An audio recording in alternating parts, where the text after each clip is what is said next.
You know that moment. You send the text. Then you put your phone face down, like that somehow makes you calmer.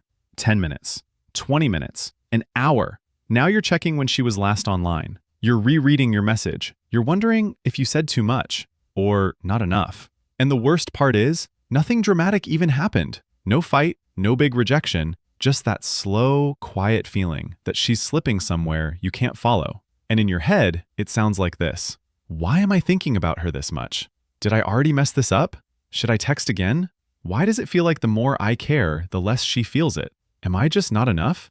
Here's the truth most men never hear. A woman usually doesn't miss you because you chased harder. She misses you when your presence felt emotionally rare, and your absence makes that rare feeling impossible to ignore. So no, you're not failing. And no, this does not mean you're doomed with women. It means you've probably been taught the exact opposite of what creates longing. By the end of this video, you're going to understand what actually makes a woman feel your absence, why interest dies when men overextend, and how to become the kind of man she thinks about even when she tried not to. Let's get into it.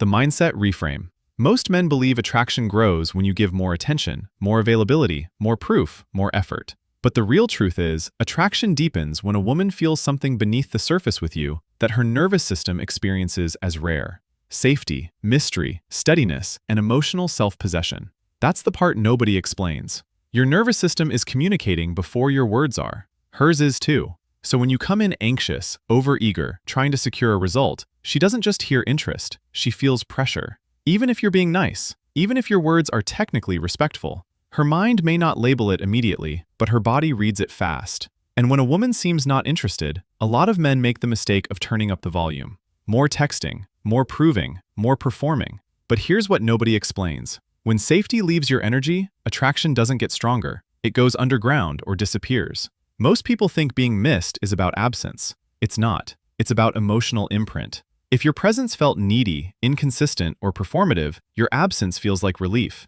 But if your presence felt grounded, emotionally available, playful, and real, your absence feels like a room that suddenly got colder. This connects directly to attachment. People don't bond most deeply with whoever wants them most. They bond with whoever makes closeness feel emotionally clean. No pressure, no games, no emotional chaos. Just real presence. So this video is not about tricks, not lines, not acting detached to bait her. It's about becoming the kind of man whose energy creates enough connection, safety, and intrigue that she feels the difference when you're gone. And that changes everything. 1. Stop chasing the response. Most people in relationships, and most men in early dating, panic when they don't feel immediate reciprocity. So they chase the response instead of protecting the energy they brought into the interaction.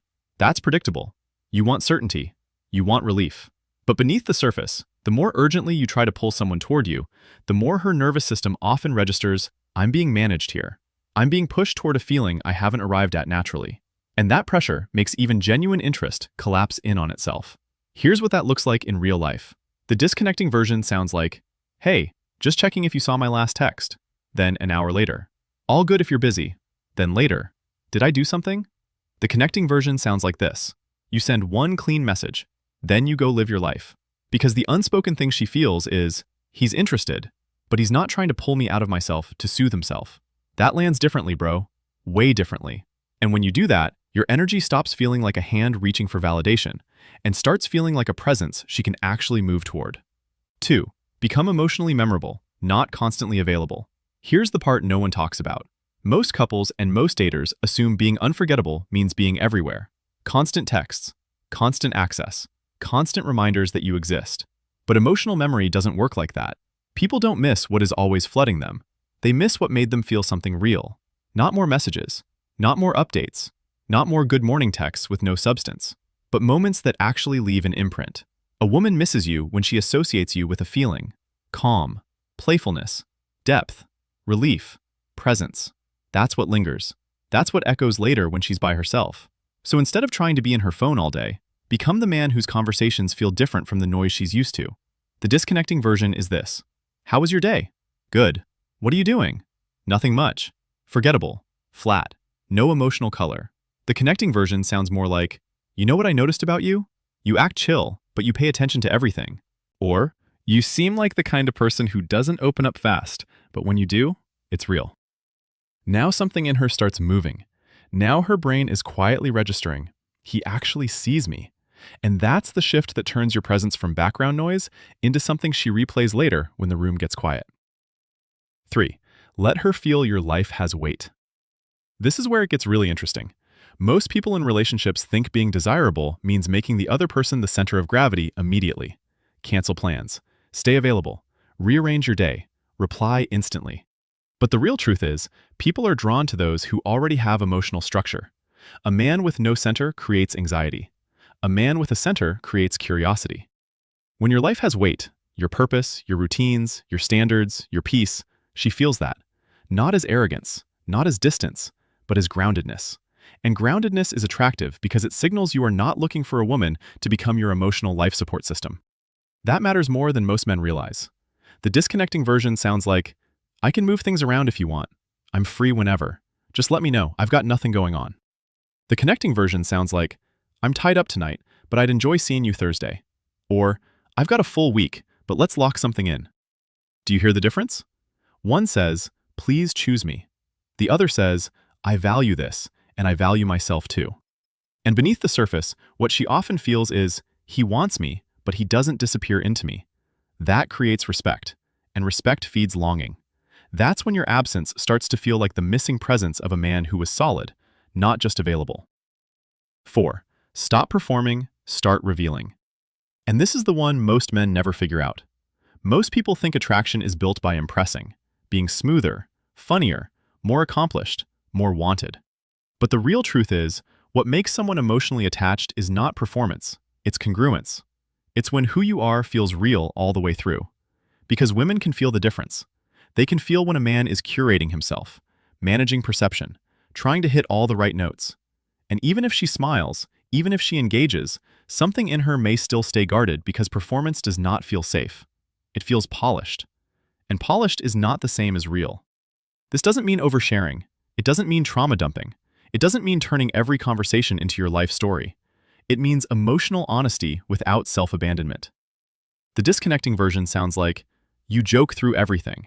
You keep it cool. You never say what you actually mean. The connecting version sounds like, I like talking to you. You've got a calming effect. Or, I'm not trying to overdo this, but I do think there's something different about you. Simple, clean, real. And her internal monologue becomes, I don't have to decode him. He means what he says. That's rare. That's emotionally available. And that's the kind of energy people miss because it made their nervous system unclench instead of work harder. 5. Give space without becoming cold. Now this one matters a lot. Most men here give her space and translate it into withdrawal, silence, ego, or fake detachment. But the real truth is, healthy space is not punishment. It's emotional maturity. There's a huge difference between pressure leaving the room and connection leaving the room. When you go cold to regain power, she feels the shift. And if she already has walls, that just confirms them. But when you give space from self-respect, not resentment, your energy stays clean. No chasing, no sulking, no passive-aggressive disappearing act. That's powerful. The disconnecting version looks like this. She pulls back a little. You get hurt. Now you disappear to teach her a lesson. The connecting version looks like this. She seems distant. You don't force closeness. You don't collapse either. You simply stay warm, steady, and slightly less available. Maybe you say, no worries, reach out when you're free. And then you actually mean it. That's different, man. Because what she feels is not, he's punishing me. It's, he's okay. He's not trying to trap me. There's space here. And when you do that, the walls between you start to come down without either of you having to force a single thing. 6. Make the moments feel good, not heavy. But here's what nobody explains. Most people in relationships become so focused on where things are going that they make every interaction carry emotional weight it cannot hold. What are we? How do you feel? Why are you different lately? Where is this going? And while those conversations matter at the right time, too much heaviness too early makes connection feel like work. And people drift from what feels like work, even when they like you. Your nervous system in dating is like a smoke detector. It cannot always tell the difference between emotional seriousness and emotional threat. So if every interaction feels loaded, evaluative, or tense, her system starts bracing before she even opens your message. Not shallower conversations, not pretending not to care, not becoming emotionally unavailable, but learning how to create lightness without losing depth. The disconnecting version is this. Every conversation turns into analysis. Every small shift becomes a problem to solve. The connecting version sounds like, You looked stressed earlier. You good? Then, if she opens up, you stay with it. And if she doesn't, you don't force it. Later, you pivot naturally. Also, I'm still laughing at what you said earlier. See that? You're not avoiding depth. You're not clinging to it either. You're letting connection breathe. And somewhere inside, she feels, being around him feels easy and real. That's the shift that turns your presence from emotionally demanding into emotionally restorative. 7. Be the man who can leave peacefully. This is the deepest one. And honestly, it changes everything. Most people think the person who gets missed most is the one who held on the hardest. But the real truth is, the people we miss most are often the ones who could love fully without clinging, express interest without losing dignity, and walk away without bitterness when something wasn't being met. That leaves a mark, because it's rare. A lot of men become unforgettable for the wrong reasons. Chaos, hot and cold behavior, intensity, confusion. But that isn't longing. That's nervous system activation. That's addiction disguised as chemistry. Real longing is quieter, cleaner, more adult. It happens when a woman looks back and realizes, he was solid, he was kind, he was present, and he didn't try to own me. The disconnecting version sounds like, so that's it? You're just done? After everything? Or, you'll regret losing me. The connecting version sounds like, I like you, but I'm not going to force what isn't mutual. If that changes, you know where I am. Read that again. No performance, no collapse, no threat, no begging. Just self-respect with warmth still intact. And when you leave like that, what often echoes in her later is, why did that feel more real than the guys who tried so hard to keep me?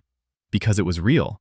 And that's when your absence stops feeling like distance and starts feeling like the loss of something emotionally rare. Close. So at the end of the day, this is not about making a woman miss you through tactics. It's about becoming the kind of man whose presence feels so grounded, so clear, and so emotionally clean that when you're gone, the difference is undeniable. This isn't a checklist. It's an identity shift. You stop chasing attention. You stop performing value. You stop confusing pressure with connection. And you start becoming emotionally steady, present, self-respecting, real. The kind of man who does not need to manipulate closeness because he knows how to create it naturally. When you internalize that, everything changes. She feels it before she can fully explain it. You feel it too. Because this isn't a communication hack. This is what it looks like when a man learns how to want love without begging for it, how to offer presence without pressure, and how to stay open without abandoning himself. And that kind of energy, people don't forget it. A woman doesn't truly miss the man who chased her the hardest. She misses the one who made